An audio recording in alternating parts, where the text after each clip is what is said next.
오늘 우리 성찬, 우리 눈에 보이는 우리 복음이라는 제목으로 오늘 우리 성찬에 대해서 함께 저희들이 나누도록 하겠습니다. 여러분 거룩한 예식, 성례라는 말 여러분 많이 들어보셨죠? 그 성례 안에 우리 세례도 포함이 되고 또 오늘 이 성찬도 포함이 됩니다. 바른 교회 그리고 온전한 교회는 이 성례, 거룩한 예식이 온전히 행하여지는 교회가 온전하고 바른 교회입니다. 여러분, 세례가 신앙의 출발이라면, 시작이라면, 문턱이라면 성찬을 받는 성도 자신이 구원을 얻은 성도임을 기억하고 세상에서 어떻게 살아가야 할 것인지를 결단하고 확인하는 겁니다. 그러므로 이 성찬이 우리에게 매우 중요한 의미가 있습니다. 그래서 여러분 2000년 전에 초대교회는 이 성찬을 매주마다 그리고 매번 모일 때마다 이 성찬을 거행했습니다. 예수 그리스도의 살과 피를 기억하고 기념하는 사건이니까, 예수 그리스도의 오늘 우리 십자가를 기억하는 시간이니까 모임 때마다 자주 할수록 그것은 유익할 수밖에 없었던 것이죠. 여러분, 우리가 잘 알듯이 예수님께서는 어떤 제도나 이런 법칙 같은 거를 행하는 거를 별로 안 좋아했어요. 그럼에도 불구하고 예수님께서는 세례는 주라고 명령하셨고 오늘 이 성찬은 예수님이 직접 제정하시고 오늘 본문에 나오듯이 예수님이 직접 시범을 다 보여주십니다. 실행하시면서 또 거기에만 끝나는 것이 아니라 사도들에게 위임해 주시고, 사도행전에 보면 예수님으로부터 가르침을 받았던 사도들이 예수님과 똑같이 이 성찬을 교인들에게 행하게 되면서 오늘날까지 지켜지게 되었습니다.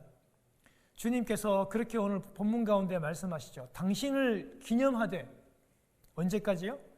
주님이 다시 오시는 그날까지 이 성찬을 지키고 또 십자가를 기억하고 당신을 기념하라고 그렇게 명명하셨습니다. 여러분, 예수님은 이 땅에 오셔서 여러분 6월절에 돌아가신 거 알죠? 그리고 예수님은 이 땅에 오셔가지고 6월절에 어린 양으로 그렇게 돌아가셨습니다. 그리고 6월절의 그 저녁 식사, 그 최후의 만찬이라고 하는 이 저녁 식사 중에 오늘 성찬을 시행하셨고 거행하셨고 다시 올 때까지 이 성찬을 계속해서 잊지 말고 그렇게 하라고 명령하셨습니다. 여러분 잘 생각해 보세요. 종교 지도자들은요, 그 당시에 대제사장과 서기관들과 바리새인들은 예수님을 6월절에 죽이려고 하지 않았어요. 왜 그랬죠? 그 당시에 이미 100만 명이 넘는 많은 여러분 이 유대인들과 디아스포라 유대인들이 예루살렘에 와 있으니까 예수님 때문에 큰 폭동과 밀란이 일어날 것을 두려워해서 종교 지도자들은 예수님을 6월절에 안 죽이려고 했어요. 그런데요, 예수님은 6월절 당일에 돌아가셨어요. 종교 지도자들이 자기들이 안 죽이려고 해도 자기 마음대로 되는 게 아니에요. 여러분, 이 구원의 역사라는 것, 이 경륜이라는 것은요, 하나님이 정하시고 하나님이 시행하시는 거예요. 아무리 자기들이 그렇게 안 하고 싶다 그렇게 해서 될 문제가 아니라는 거예요. 여러분, 우리가 성찬식을 살펴보면요, 오늘 본문에도 나오듯이 이 성찬은 항상 여러분 그 배경 자체가 구약의 6월절을 배경으로 하고 있습니다. 여러분, 우리 6월절 너무나도 잘 알고 있는 내용이잖아요. 오늘 여러분 이 부분들을 찬찬히 한번 들으면서 성찬의 의미를 다시 한번 생각하고 깨닫는 시간 되기를 원해요. 여러분, 구약의 6월절 언약이죠. 여러분, 출애굽기 11장과 요즘에 우리 아침마다 여러분 읽는 그 성경 읽기 나오잖아요. 출애굽기 11장과 12장에 보면 이 6월절의 역사에 대해서 나오게 됩니다. 여러분, 파라오가 이스라엘 백성들을 내보내주기를 싫어하고 계속 속이죠. 그러다가 10번째 장자 재앙을 맞게 됩니다. 이제 하나님께서 이제 이집트의 모든 그 첫 번째 맞이들, 짐승이나 사람이나 할 것 없이 첫 번째 맞이, 장자를 죽이실 10번째 재앙으로 치시리를 할 때 고센 땅에 거했던 당신의 이스라엘 백성들을 구원하시고 보호하시면서 이 유월절이 등장하지 않습니까? 여러분 잘 아시잖아요. 이스라엘이 그 10번째 재앙으로부터 구원받는 길이 무엇입니까, 여러분? 우리 잘 알고 있듯이 그 어린 양을 잡고 그 피를 어디에 묻히죠? 그 우슬초, 여러분 잡초입니다. 1년생 잡초예요. 여러분 아주 피를 잘 이렇게 머금죠. 여러분 뭐 낙엽 같은 데 하면 힘들잖아요. 거기에다 어린 양의 피를 푹 적셔가지고 자기가 있는 그 집 문설주와 문 인방에 그 문에 바르면 하나님의 사자가 그 피를 보고 그 재앙이, 그 죽임을 넘어간다. 그래서 여러분 영어로 해보면 6월절에 패스오버이잖아요. 그 피를 보고 죽음의 재앙이 넘어가게 되는 그 집을 멸하지 않고 구원하겠다는 그 약속이 바로 6월절의 언약입니다. 6월절의 바로 약속입니다. 그러면 이 6월절에 여러분이 약속에서 언약에서 그 어린 양이 누굽니까? 그 피는 누구의 피를 가르칩니까? 우리가 잘 알듯이 6월절에 그 어린 양은 바로 예수 그리스도를 가르치며 그 피는 바로 예수 그리스도의 그 보혈을 가르칩니다. 우리가 신앙생활 하면서 어릴 적부터 귀에 딱지가 않도록 계속해서 들어왔던 내용들입니다. 그리고 이제 약 1500년이 지나고 구약의 그 옛 언약, 즉 6월절과 6월절의 어린 양이 가르쳤던 그 예수 그리스도가 실제로 인간의 몸을 입고 이 땅에 오셨습니다.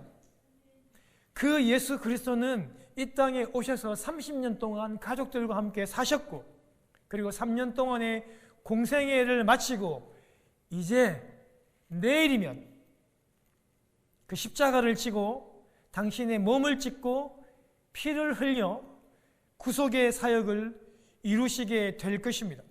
이제 내일이면, 내일이 그날이 다가오게 되는 거죠. 오늘 본문이 바로 그 십자가를 지고 피를 흘리실 바로 그 전날, 저녁, 그 6월절 전날이 배경이 되는 것입니다. 그런데 주님은요, 지금 죽음을 앞두고 있잖아요.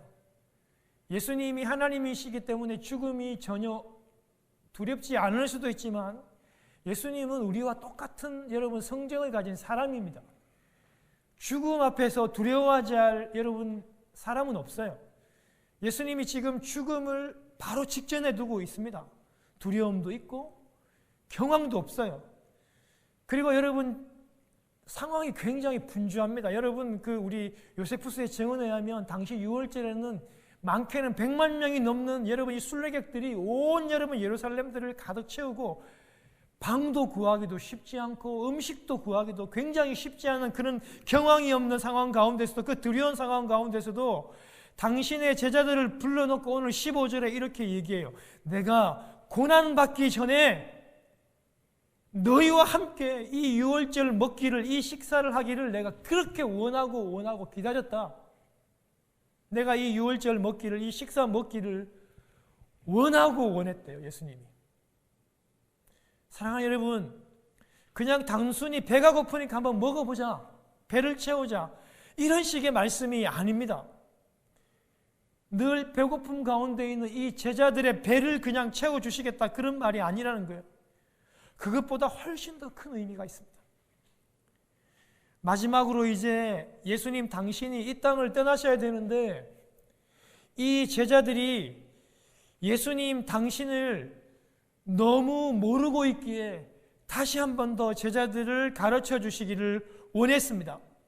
여러분 이 말씀은요, 6월절 옛 언약이 이제 끝나고 예수님 당신으로 인하여, 당신의 그 피로 인하여 새 언약이 왔다는 것을 완전히 가르쳐 주시기 위함이었습니다. 옛 언약, 그 유월절의 언약은 끝나고 이제는 양의 피가 아닌 당신 예수 그리스도의 피로 영혼들을 살리고 모든 죄를 씻는 예수님의 피로 인한 새 언약이 시작될 것이라는 것을, 새 언약의 주체가 바로 예수님 당신 자신이라는 것을 이 제자들에게 가르쳐 주기를 그렇게 원하셨던 것입니다. 당신이 바로 유월절의 어린 양이 가르쳤던 그 어린 양이며, 이제 어린 양처럼 그렇게 죽을 것이고 그 피로 죄인들을 구원하실 것이라는 그 새 언약을 오늘 제자들에게 가르쳐주고 싶었던 것입니다. 이제는 더 이상 매번 죄를 지을 때마다 양과 염소와 이 짐승의 피로 죄를 용서하시는 것이 아니라, 이제 새 언약은 예수 그리스도 당신의 피로 이 모든 죄를 사하시고 구원하시겠다고 하는 그 새 언약을 가르치시기를 원합니다. 옛 언약의 시대는 가고 새 언약의 시대가 왔다는 것을 이 성찬을 통해서 주님이 가르쳐 주기를 원했어요. 주님께서는요, 이제 그런 매년마다 하는 절기가 아니라 매번마다 먹는 이 식사로, 식사 때마다 당신 자신을 기억하기를 원하셨던 거예요. 그래서 예수님께서 이 성찬을 식사 때 그렇게 거행하시고 본을 보이고 가르쳐 주었던 것입니다. 이제 구약의 유월절의 언약이 가르치는 예수 그리스도가 오셨고, 구약의 유월절로부터 약 1500년이 지나고 예수 그리스도가 이 땅에 인간의 몸을 직접 입고 직접 오셨고, 이제 그리스도 예수는 당신의 피로 당신을 믿고 따르는 제자들과 성도들을 위해서 구원하실 것입니다. 그것이 바로 내일 십자가의 사건이라고 주께서 말씀해 주고 계십니다. 이제 그래서 주님이요, 이제 이 성찬을 하시면서 포도주에 채운 이 잔을 들고 오늘 말씀합니다. 여러분, 이 잔은 여러분 말씀이 생략되어 있어요. 이 잔이 아니라 그러니까 큰 통으로부터 부어진 포도주가 담긴 이 잔입니다. 이 잔은 주님께서 말씀하시기를 뭐라 합니까? 내 피로 세우는 새 언약이라고 그렇게 말씀하십니다. 여러분, 우리 20절 한번 보겠습니다. 20절에 한번 여러분 같이 한번 읽겠습니다. 시작. 저녁 먹은 후에 잔도 그와 같이 하여 이르시되 이 잔은 내 피로 세우는 새 언약이니 곧 너희를 위하여 붓는 것이니라. 여러분, 이 잔을 드시고 여러분 포도주로 채워져 있는 여러분 이 잔은 짐승의 피가 아닌 예수님 당신의 피로 세우는 이제는 새 언약이라고 말씀하시는 거예요. 옛 언약이 아니라 짐승의 피로 여러분 사람의 죄를 사하는 그런 옛 언약이 아니라 예수 그리스도의 피로 세우는 새 언약이라고 주님께서 말씀해 주고 계십니다.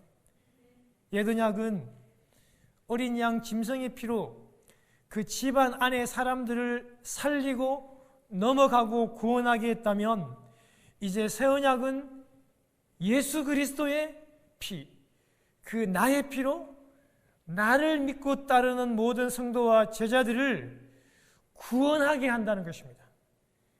여러분, 이것이 성찬의 진정한 의미이고 또 복음이고, 주님께서 이렇게 중요한 그 성찬의 그 의미를 내가 다시 올 때까지 멈추지 말고 계속해서 나를 기념하라고 그렇게 말씀하십니다. 여러분, 고린도전서 5장 7절에 보면요, 예수님을 우리의 유월절의 양 곧 그리스도께서 희생되셨다, 예수님을요 유월절의 양 이렇게 말씀하십니다. 그분이 희생되었다고 말씀하십니다. 히브리서 9장 11절에 보면요, 염소와 양의 피로 하지 않고 오직 자기의 피로 영원한 속죄를 이루사, 오직 예수님의 피로 영원한 속죄를 이루었다고 히브리서 9장 11절에 말씀하십니다. 에베소 1장 7절에 보면 그의 피로, 예수의 피로 속량 곧 속죄함을 받았다라고 기록하고 있습니다. 요한일서 7장에 보면요, 그 아들 예수의 피가 우리를 모든 죄에서 깨끗게 하실 것이요, 예수 그리스도의 피가 우리를 모든 죄에서 깨끗하게 하실 것이라고 말씀하십니다. 예수 그리스도의 피로 죄 사함을 받는 것입니다. 그 아들, 하나님의 아들 예수의 피로 모든 죄에서 깨끗하게 되었다는 것입니다. 여러분, 이것은요, 우리가 고안한 게 아닙니다. 우리가 종교회의를 열어서 결정한 결과물이 아니라 하나님께서 그렇게 하셨습니다. 사랑하는 여러분, 하나님이 유월절 절기를 제정하고 대대로 지키라고 하셨고, 이제 예수님이 이렇게 성찬식을 거행하면서 내가 올 때까지 나를 기념하라고 그렇게 말씀하셨습니다. 그래서 우리가 그 예수의 그 보혈의 피를 오늘 찬송 가운데서도 그렇게 찬양하고, 우리가 매일 삶 가운데서도 예수의 그 보혈의 피를, 골고다의 그 피를, 그 피로 나를 씻어달라고, 나의 죄를 씻기는 예수의 피밖에 없다고 우리가 그렇게 고백하는 것입니다. 사랑하는 여러분, 그리고 예수님께서 이제 떡을 떼어서 제자들에게 나눠주면서 뭐라고 말씀하시냐면 너희를 위하여 주는 내 몸이라고 그렇게 주님께서 말씀하시면서 마태복음 26장 26절에 보면 실제로 받아 먹으라고 그렇게 말씀을 하고 계십니다. 예수님은 당신의 몸이 너희를 위해서 십자가에 이렇게 찢어지게 될 것이라고 주님께서 그렇게 말씀을 하고 계십니다. 그리고 당신 자신의 그 육체와 몸이 우리가 먹을 수 있도록 우리의 음식이 된다고 말씀하고 계시는 겁니다. 여러분, 이것은 비유입니다. 예수님의 실제로 그 육체를 여러분 성도님들이 먹거나 뜯어먹는 것이 아니라 예수님 당신의 그 몸이 실제적으로 여러분 우리가 먹을 수 있는 영원한 생명의 떡, 생명의 양식이 된다는 것을 의미합니다. 여러분, 실제로 복음서에 예수님은 계속해서 당신을 생명의 양식이라고, 생명의 떡이라고 계속 그렇게 말씀해 오셨습니다. 사랑하는 여러분, 세상에서, 우리가 살아가는 세상에서 우리가 음식으로 무엇인가를 취하려고 하면 그 음식이 되는 것, 그것이 채소이든 그것이 식물이든 그것이 고기든 해조물이든 생선이든 상관없이 그 음식물은 반드시 죽어야 됩니다. 그 음식물, 우리가 취하려고 하는 그 음식물은 반드시 죽을 수밖에 없는 것입니다. 예수님께서 우리가 먹을 그 떡이 되시기 위해서 예수님 당신도 그렇게 죽는다는 것을 의미하고 있는 것입니다. 사랑하는 여러분, 주님께서도 당신이 죽으시고 당신의 몸을 우리에게 주시기 위해서 오늘 주님께서 떡을 떼시고 그리고 너희를 위해서 주는 내 몸이라고 그렇게 말씀하고 계시는 겁니다. 여러분, 주님께서 우리를 살리기 위해서, 우리가 살아가게 하기 위해서 당신 자신이 생명의 떡이시고 당신 자신이 말씀이신데 그것을 우리에게 먹을 수 있도록 그것을 찢고 뜯어서 우리에게 주는 겁니다. 그러므로 우리는 살아가기 위해서 예수 그리스도의 그 말씀을, 예수 그리스도의 그 생명의 떡을 매일 먹어야 하는 것입니다. 우리가 매일 밥을 먹듯이 우리가 밥을 먹지 않으면 죽음을 맞이하듯이 우리는 그 예수 그리스도를 매일 먹어야 하는 것입니다. 그 말씀 대신 예수 그리스도를 우리는 끊임없이 섭취하고 먹고 살아가야 하는 것입니다. 사랑하는 여러분, 말씀 대신 예수 그리스도, 생명의 참 떡 대신 예수 그리스도를 먹고 살아가는 여러분 되시길 바랍니다. 여러분 매일 어떻게 하십니까? 우리가 매일 그렇게 해서 성경을 읽고 성경을 묵상하고 예수 그리스도를 바라보고 예수 그리스도를 생각하면서 그 예수 그리스도를 취하고 먹는 것입니다. 그것이 중단되어지면 육신적으로는 번듯하게 살아갈 수 있는 것처럼 보이지만 영적으로는 굶어 죽을 수밖에 없는 여러분 그런 아사의 상태가 되는 것입니다. 그래서 힘들고 어렵지만 우리는 이 땅에 살아가는 날 동안 계속해서 그 예수 그리스도의 그 말씀을 섭취해야 돼요. 큐티함으로, 말씀을 묵상함으로, 바쁘지만 성경을 읽음으로, 끊임없이 말씀을 듣고 설교를 들음으로 우리는 우리 주 예수 그리스도의 그 말씀, 그 몸을 끊임없이 생각하고 섭취해야 하는 것입니다. 그래서 여러분 우리가 이런 의미들이 바로 이 성찬에 담겨져 있다는 것을 여러분 꼭 기억하시기를 바랍니다. 사랑하는 여러분, 우리 그 로마 카톨릭 여러분 천주교에서는 실제로 여러분 신부가 오늘 여러분 오늘 성찬식을 거행하는 여러분 저 떡과 여러분 뭐 전병과 여러분 이 포도즙 앞에 사제가 기도하면 실제로 여러분 이 떡과 여러분 이 포도즙이 예수님의 살과 예수님의 피로 변한다고 그렇게 가르치고 믿습니다. 그래서 여러분 이 천주교에서는 여러분 이 그 포도주를 한 방울이라도 흘리면 안 돼요. 왜냐하면 이게 실제로 예수님 피니까. 그리고 여러분 이 빵을 떨어뜨리거나 여러분 남기거나 부스러기를 만들면 안 돼요. 실제로 여러분 그걸 여러분이 한문으로 그 화채설이라고 그래요. 그래가지고 여러분 우리 하영이 친한 친구 가운데 한 애가 여러분 그 천주교 신자가 있어요. 여러분 그 천주교 신자는 실제로 여러분이 성찬할 때 신부님이 그렇게 여러분 기도하면 그 빵과 그 떡이 실제로 예수님의 살이 되고 예수님의 피가 된다고 그렇게 믿더라고요. 그래서 한이가 얘기해 줬어요. 그거 아니라고. 그 아빠가 마트 가서 사온 거라고. 그리고 그 포도즙은 실제로 변화되는 게 아니고 그 포도즙은 아빠하고 나하고 실제로 마트 가서 우리가 사온 거고 실제로 변화되는 것은 아니라고. 여러분 그 상징이죠. 그리고 여러분 이 성찬 가운데 우리가 오늘 성찬을 거할 때 하나님께서 실제로 이 자리에 와 계시죠. 오늘 우리 예배 가운데도 오시고 실제로 예수님은 하나님은 우리 이 마음 안에도 우리 여러분 안에도 와 계시지 않습니까? 여러분 이렇게 성찬은 하나님의 임재를 알고 경험하는 통로이고 소중한 장소입니다.